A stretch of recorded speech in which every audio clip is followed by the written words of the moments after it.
बिस्मिल्लाहिर्रहमानिर्रहीम। आज की समाअत फिर दोबारा से जब स्टार्ट हुई तो वही मसला आया जो पिछली तारीख पे दरपेश था कि मीडिया की प्रेजेंस फिर से सिलेक्टिव बनाने की कोशिश की गई।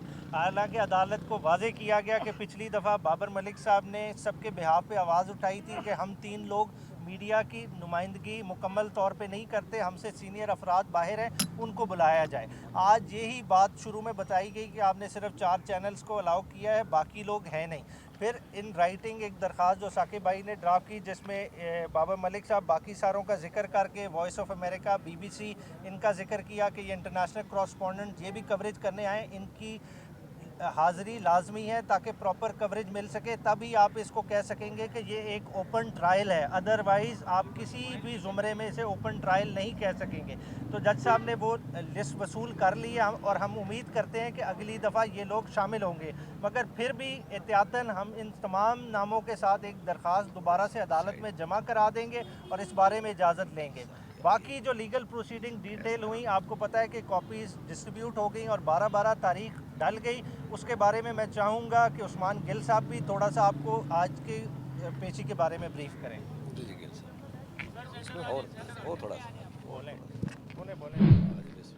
अच्छा जी, आज की जो तारीख मुकर्रर थी कॉपियाँ सप्लाई करने के हवाले से, उसमें हमने सबसे पहले अदालत को एक जो कानूनी नुक्ता था उस पर बताया कि ये इसमें कानूनी एक रुकावट है कि ये ट्रायल आगे नहीं चल सकता, अगर चलेगा तो वो गैर कानूनी होगा, क्योंकि ये एक स्पेशल कोर्ट है और ऑफिशियल सीक्रेट एक्ट का ट्रायल कर रही है। ऑफिशियल सीक्रेट एक्ट की दफ़ा 13(6) के मुताबिक जब तक मुतल्लिका गवर्नमेंट, फेडरल गवर्नमेंट ये नोटिफिकेशन कोई स्टैंडिंग ऑर्डर ना करे, जनरल या स्पेशल, कि ये इस केस की कार्रवाई किस कानून के तहत होगी, वो नोटिफिकेशन, वो ऑर्डर आज तक जज साहब की फ़ाइल पे अवेलेबल नहीं और उसके बगैर ये केस आगे नहीं चल सकता।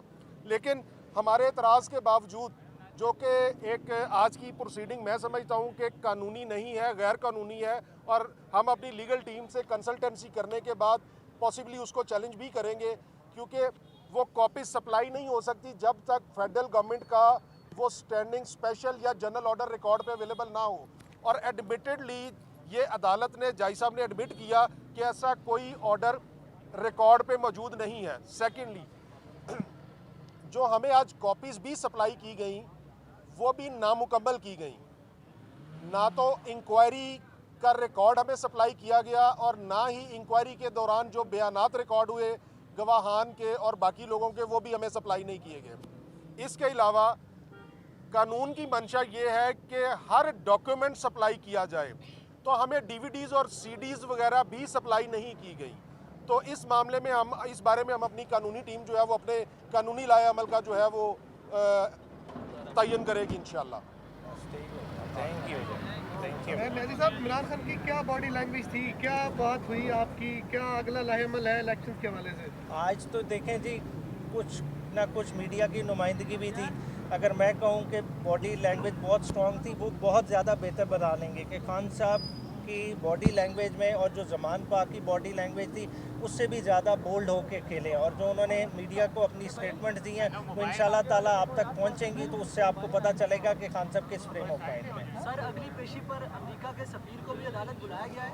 देखिए, अभी तक किसी को नहीं बुलाया गया, मगर देखें जब हमारा जब डिफेंस आएगा सामने, जो उसमें गवाह तलब होने वाले होंगे वो फिर अदालत को बुलाने तो पड़ेंगे, तो बात अमेरिकी सफीर तक भी जा सकती है। खान साहब ने जनरल का नाम भी लिया था, एक जनरल का नाम भी लिया। हाँ जी, तो जनरल बाजवा तो वो क्लियरली पहले दिन से नाम लेते हैं, वो उसमें घबराने की बात नहीं है। बात है कि नाम, आप जब लंदन एग्रीमेंट की बात कर रहे हैं, लंदन एग्रीमेंट किधर से एमिनेट कर रहा है? वो आपकी मुल्की एस्टैब्लिशमेंट और आपकी एक बड़ी पॉलिटिकल पार्टी जो गेम से बाहर थी उसके दरमियान का एग्रीमेंट है कि किस तरह से नवाज शरीफ को दोबारा पावर में इंस्टॉल करना है और किस तरह इलेक्टेड गवर्नमेंट को घर चलता करना है। तो वो सारी चीज़ें इस साइफर केस के इर्द गिर्द घूम रही हैं और वो सामने आएंगी। खान साहब वज़ीर आज़म थे, लेकिन उनको प्लान का अगर पता जी इलेक्शन की तैयारी के हवाले से भी बता दें, बाकी पार्टी जी। जलसे कर रही है। हाँ जी, इलेक्शन की देखें, आपको पता है कि हमारी इलेक्शन स्पेस ही उन्होंने ख़त्म कर दी है। खान साहब कहते हैं कि आप लेवल प्लेइंग फील्ड की बात करते हैं, वो तो हमें फील्ड ही देने को तैयार नहीं है, तो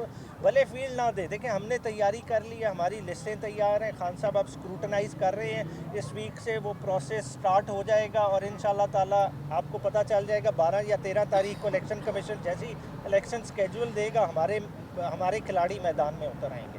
इंशाल्लाह। सर, ये जो केस चल रहा है ये कौन से कानून के तहत चला है, 1923 या 2023? अच्छा, ये बड़ा पिछली दफ़ा शाह साहब ने अपने जब कोर्ट को एड्रेस किया था, उन्होंने कहा था ये मुझे क्लैरिटी से बताएं कि मुझे 1923 के कानून के तहत प्रोसीड कर रहे हैं या अमेंडेड कानून के तहत। अगर अमेंडेड कानून के तहत प्रोसीड कर रहे हैं तो सदर पाकिस्तान को बुलाएं, वो अपना मौक़िफ़ इस पे वाज़े करें। तो इस पे अदालत ने कैटेगोरिकली कहा कि अमेंडेड कानून का आप पे इतलाक़ नहीं है, आपका ट्रायल 1923 के कानून के तहत ही हो रहा है, अमेंडेड का हम पे कोई किसी तरह के कोई कदम नहीं है।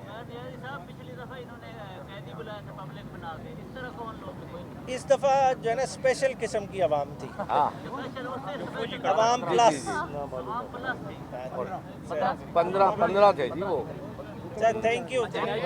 वो भी नामालूम थे। साहब ये बताएं कि जब ये साइबर की समाअत हो रही थी और एहतसाब अदालत के जज मोहम्मद बशीर भी अडयाला जेल पहुंचे हैं, तो क्या वो भी 190 मिलियन पाउंड केस जो है उसके अंदर भी अब उसका ट्रायल जेल के अंदर ही वो करने जा रहे हैं? जज बशीर साहब आए थे ज़मानत के लिए, हमने उसमें पोस्ट अरेस्ट बेल खान साहब की दायर कर दी है, उसमें बाकायदा से 6-12 तारीख हो गई है, क्योंकि 6-12 को और भी मामलात अलकादे से मुतल्लिका लगे हुए हैं, तो 6-12 को वो टेकअप करेंगे और वो जेल में ही समाअत होगी। Thank you. 6-12 thank you.